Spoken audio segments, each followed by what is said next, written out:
বিদায় baby Jungkook, স্বাগতম Jungkook Oppa. একটা সময় ছিল যখন জাংকুক মজা করে ওপ্পা ডাকটা প্রত্যাখ্যান করত।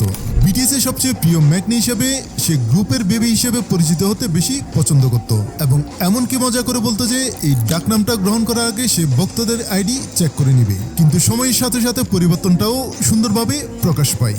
সামরিক সেবা শেষ করার পর জাংকুক একটি উইবার্স পোস্টে নিজেকে স্বাভাবিকভাবে ওপ্পা বলে উল্লেখ করে আর্মিদের অবাক করে দেয়। এই একটি সাধারণ শব্দ ভক্তদের আবেগপ্লুত করে তোলে, যা বছরের পর বছর ধরে তার কতটা পরিণত হয়েছে তার প্রতি। এখন বিটিএস এর আরিরাং ওয়ার্ল্ড ট্যুরের সময় অগণিত ভক্ত গর্বের সাথে তাকে জাংকুক ওপ্পা বলে ডাকে, কারণ সে আত্মবিশ্বাস, কারিশমা এবং পরিপক্কতার সাথে মঞ্চে রাজত্ব করে।